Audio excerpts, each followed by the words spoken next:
अस्सलाम वालेकुम।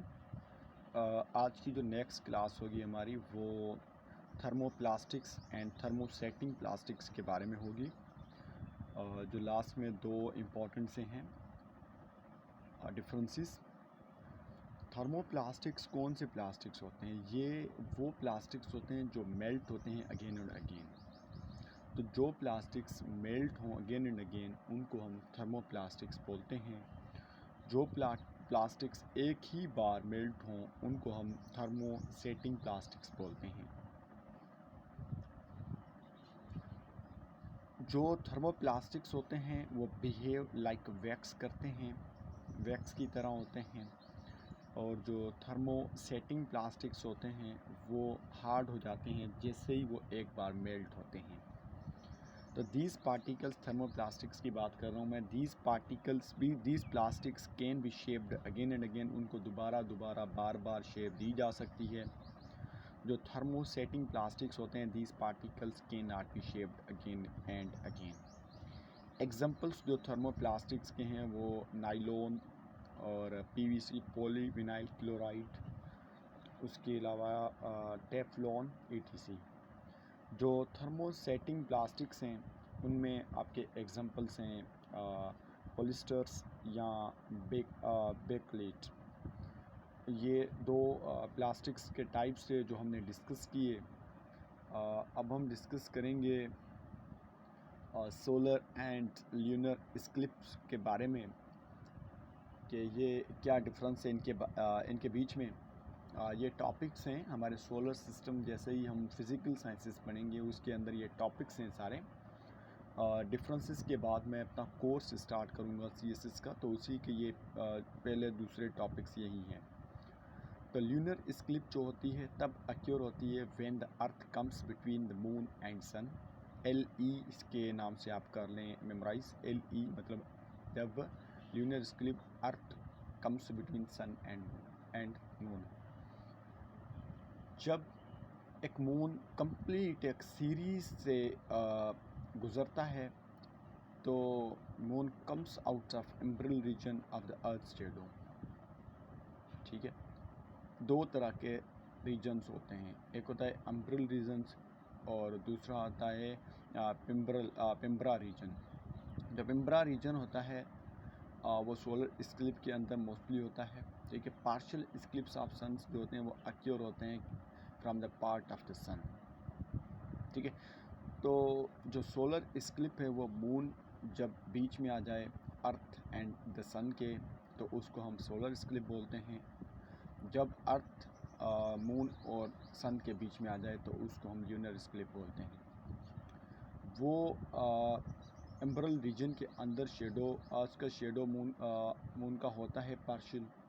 सन का जो पिम्ब्रा रीजन्स होते हैं उनके अंदर शेडो होता है, पार्शियल इक्लिप्स होती है। Earth lies in umbral region obviously. ठीक है, a total eclipse when earth lies exactly between moon and the sun and its shadow covers the whole moon. बात समझ आ गई? जिधर अर्थ जो होती है एम्ब्रियल रीजन वो होते हैं जिधर टोटल इक्लिप्स होती है। क्या होती है? टोटल इक्लिप्स होती है। पिम्ब्रल जो रीजन होते हैं वो उधर टोटल इक्लिप्स नहीं होती, पहली बात। तो जिधर टोटल इक्लिप्स होती है वो एम्ब्रियल रीजन होते हैं। जिधर जो अर्थ होती है वो एग्जैक्टली बीच में आ जाती है मून एंड सन के, जिधर सन की रोशनी मून पे नहीं जाती। ठीक है, तो सोलर इक्लिप्स क्या होता है? It occurs when moon comes between the earth and sun. ये total eclipse of the sun होती है। The shadow of the moon which throws on earth consist of umbra and penumbra people. Umbra and penumbra people का मतलब ये होता है कि half and total Eclipse होती है। ठीक है, दो, एक तरफ फुल होती है इक्लिप्स, एक तरफ हाफ होती है सन के regarding. On which the earth where who are in umbral region can see the sun। जो दो तरह के रीजन्स होते हैं, एक होता है अम्ब्रल रीजन, एक होता है पिम्ब्रा रीजन। मैंने ऑलरेडी बता दिया। जो अम्ब्रल रीजन होते हैं वो सूरज को नहीं देख सकते क्योंकि उधर टोटल, ऊपर भी मैंने बता दिया ये बात, उधर टोटल जो होती है वो इक्लिप्स होती है। जो पेम्ब्रा रीजन होता है, पीपल होते हैं वो आधे मून को या आधे से ज़्यादा मून को देख सकते हैं मगर डार्कनेस होती है।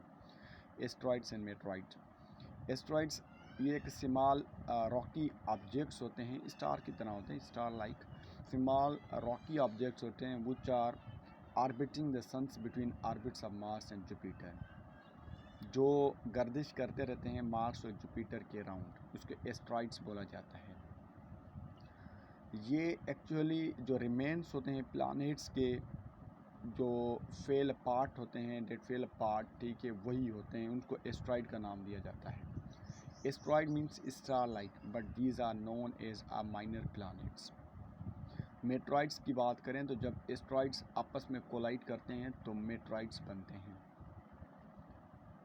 मेट्रॉइड्स जो होते हैं वो कॉमेट्स की डिसइंटीग्रेशन मतलब टूटने की वजह से बनते हैं।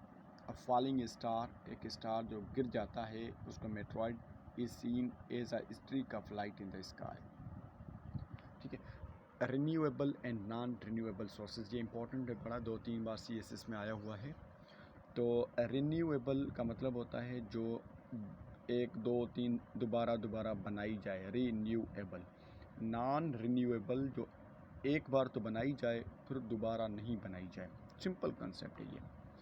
Renewable sources are used continuously and can be used again and again, while non-renewable energy sources जो होते हैं cannot be used again and again after their consumption.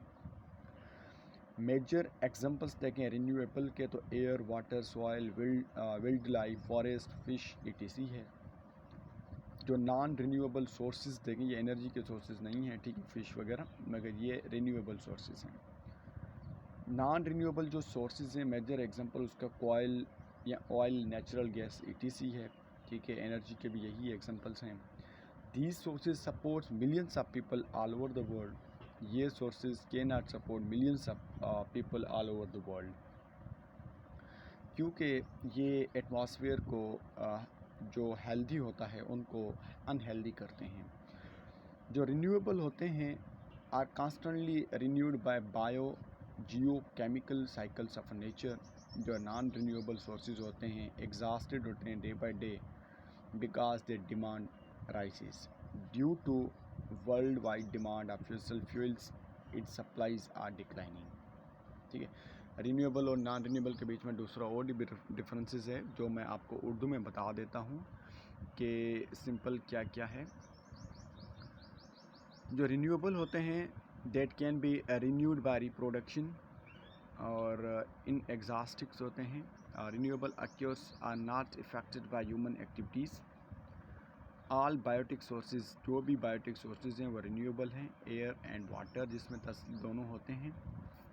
Non renewable sources होते हैं वो are present in fixed quantities are called non renewable sources. Non renewable sources inexhaustible होते हैं और non renewable sources are affected by human activities, ठीक है। तो अब biotic resources are non renewable, biotic sources renewable होते हैं। Example fossil fuels and minerals. Endothermic और एक्सोथर्मिक दो तरह के रिएक्शंस होते हैं। Endothermic, endo means in, thermic means heat.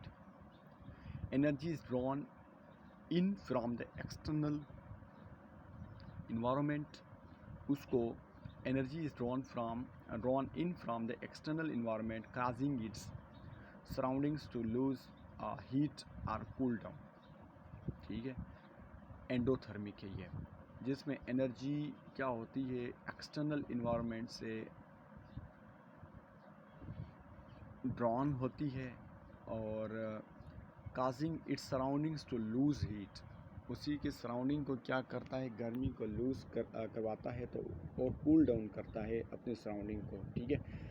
तो एंडोथर्मिक जो केमिकल रिएक्शन होता है creates the product at as a higher energy level than the less total enthalpy. Enthalpy ये 12th क्लास का टॉपिक है एंथैल्पी, फिर भी इसको मैं डिस्कस करता हूँ after the lecture. The result of the reaction is less stable because the higher the energy bond, the less strength its molecules possesses. Most endothermic reactions होते हैं are not spontaneous, दो अल्फाजों में मैं आपसे एंडोथर्मिक एंड एक्सोथर्मिक की बात करूं मैं, तो जो एक्सोथर्मिक होते हैं वो सराउंडिंग को वार्म कर देते हैं, जो एंडोथर्मिक होते हैं वो सराउंडिंग को कूल कर देते हैं। जो एंडोथर्मिक होते हैं वो हीट को इन करते हैं, जबकि जो एक्सोथर्मिक होते हैं वो हीट को आउट करते हैं। इसी वजह से जो एंडोथर्मिक होते हैं रिएक्शन वो स्पॉन्टेनियस नहीं होते, जो एक्सोथर्मिक होते हैं वो स्पॉन्टेनियस होते हैं। इस तरह के डिफरेंसेस हैं, ये अक्योर होते हैं दोनों जब कोई ना कोई रिएक्शन होता है, किसी भी एलिमेंट्स का आपस में रिएक्शन होता है, तो दो तरह के रिएक्शंस आइदर एंडोथर्मिक और एक्सोथर्मिक होता है रिएक्शन। वो एक ही चीज़ में हो सकते हैं, वो अलहदा से दो कंपाउंड्स में भी हो सकते हैं, अलहदा से दो पार्टनर्स के बीच में भी हो सकते हैं डबल डिस्प्लेसमेंट रिएक्शन के तहत, ठीक है। तो सो ऑन।